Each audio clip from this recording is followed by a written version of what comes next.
What's going on, guys, and welcome back to another episode of Career Mode. This is episode number 224, and we start today's episode off with a game against Crystal Palace here away at Selhurst Park. And Palace are a side on Career Mode who, you consider them a bit of a yo-yo team, at least for me anyway. They always seem to spend 1 year in the Premier League, then they're back down again, then 1 year back in the Premier League, then they're back down again. And it's quite surprising to see them this year actually sitting in 10th place. They've got off to a really good start, and, really good season all round, to be honest. And, yeah, it's surprising because usually they are, either scrapping for their lives in the relegation zone or back in the Championship. And it's surprising to see them do quite well. But anyway, we take on Palace, and the first chance game would fall to them in the 20th minute as they collect the ball here with Williams. Williams plays it out wide towards Campagna. He plays it back to Williams. Williams keeps on going and shoots, but thankfully for us, Liali makes a good stop and turns it around for a corner. And just a few minutes later, Luke Shaw finds Alex Oxlade-Chamberlain. Chamberlain roulettes past his man, keeps on going through the centre, and he does get tackled, but thankfully falls straight to Suso. He takes a couple of touches and strikes it, but the angle's a little bit tight, and the goalkeeper had a quite simple save there. So still scoreless, and in the 40th minute, another good chance for the away side. Oscar Polo gets on the ball and rolls it through towards Suso. It bundles all the way through to Oxlade-Chamberlain, and it's a really piece of scrappy defending.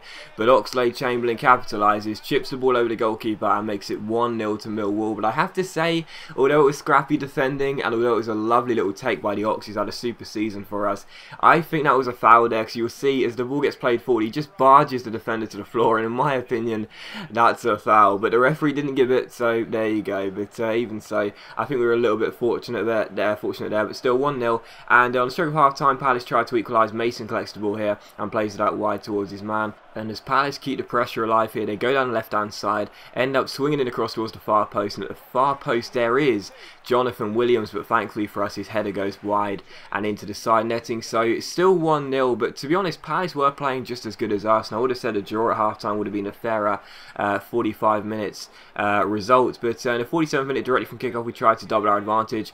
Some nice passing. Oxlade-Chamberlain tries to shoot from a tight angle. It's a good save, and then the follow-up header is an easy save for the goalkeeper, and it is still 1-0. But to be honest, with Palace needing to get themselves back in the game with a goal, they were playing really poor. They didn't get going. Their defending was atrocious, and Oscar Polo almost scored an absolutely fantastic goal here, but unfortunately for us, we couldn't manage to get the ball into the back of the net, and Robinson's strike ends up going straight into the goalkeeper's gloves as he parries it away, and Palace clear it. But to be honest, as I said, they didn't really get going in the second half, and it's surprising, this does happen on Career Mode quite a bit. There's no urgency from the AI, if that makes sense. They're 1-0 down. They had a really decent first half, a strong showing, but in the second half, when they're still trailing the game, they're not really doing anything to suggest they could get themselves an equaliser, because there's just no urgency. It's just, we'll keep playing our game plan, and once you've got your early goal, we're not going to change that and try and get ourselves the equaliser. We're just going to, pass the ball around like normal, and it's one of those things, where I do kind of complain about it a little bit. And, you're probably sitting there thinking, why you're getting the wins, as we won that game by a 0-0 there. You're probably sitting there thinking, why you're getting the wins, why are you complaining? But it's just the idea that, EA haven't ever implemented, real urgency, real urgency. Not just a team switching to an attacking mentality, but proper urgency to try and get themselves back in the game. We just controlled that game in the second half. Just basically just passed the ball around, and, just didn't even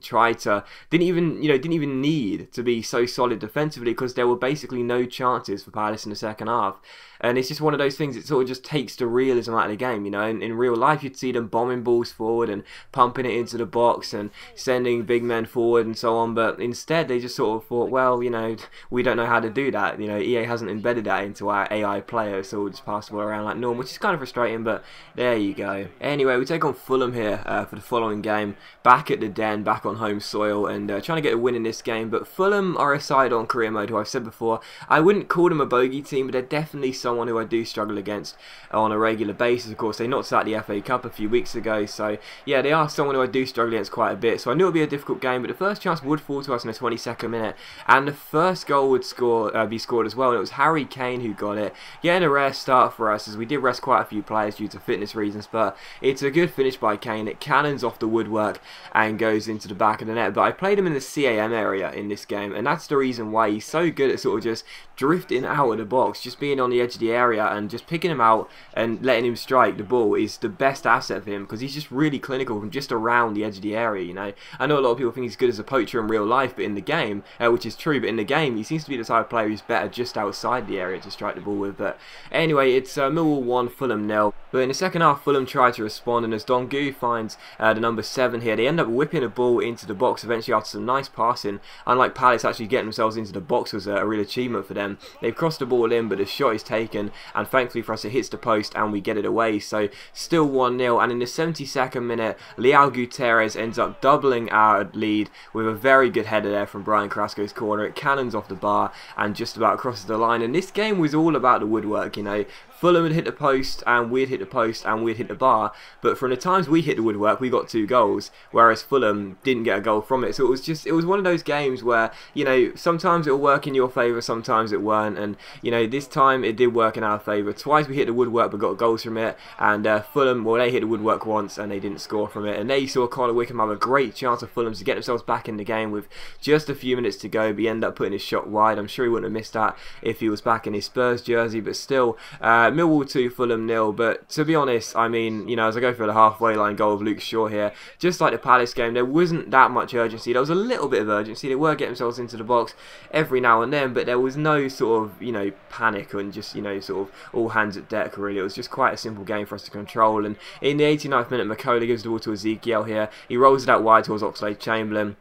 He takes on his man, beats him with the double step over, goes down the right hand side, swings in across, and it's brilliant McCola at the far post who wins the header and makes it Millwall 3, Fulham 0. So on this occasion, Fulham aren't going to give us a shock. We are going to beat them quite comfortably, and we are going to go ahead and claim the win. And to be honest, again, we did deserve it. You know, Fulham did have a couple of good chances, but in, you know, on the whole, on the grand scheme of things, I think you have to say that was quite a controlled performance. And again, we did deserve to win it. So Millwall 3, Fulham 0, and it is another win for us as we try and reduce the deficit in the gap at the top of the table, as Spurs still currently lead the league. But anyway, we take on Valencia for the third and final game of today's episode. It's being played in midweek, and of course this was the Champions League round of 16 second leg. Now we won the first leg by 4-0 away at the Mestalla in Spain. So to be honest, I had literally no fear coming into this game. I knew we'd win it. I think I played my first 11 because we had an international break after this, but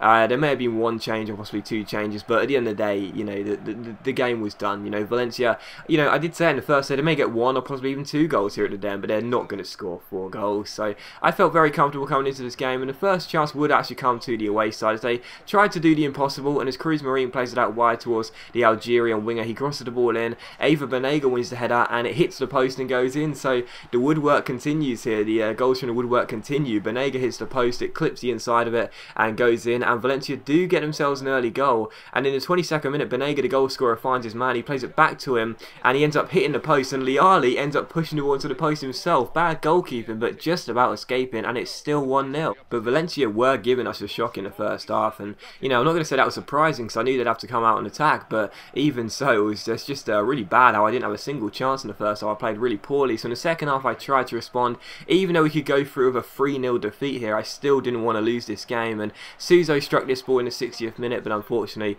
it went just wide the post and out for a goal kick. And then 10 minutes later, Liali gives it to Carrasco, who plays it back to our goalkeeper. We play out from the back, just trying to control the game and not give Valencia any more chances to give us a little bit of a scare. We give the ball to Glenn Robinson. He plays out wide towards Oxlade-Chamberlain. Chamberlain takes on his man, beats him with the fake shot, gets onto his left foot here. I'm not sure whether to strike it or not, but I see the run of Polo pick him out, but unfortunately the shot goes into the side netting and out for a goal kick. So still Millwall 0, Valencia 1, but at least in the second half I knew we were playing much better than in the first half, and that would mean that surely there was going to be no late drama and Valencia weren't going to get themselves any more chances. And in the 76th minute, Oscar Polo goes on a bit of a run before playing a great ball over the top towards Brian Carrasco, who chips it over the goalkeeper and makes it Millwall 1, Valencia 1.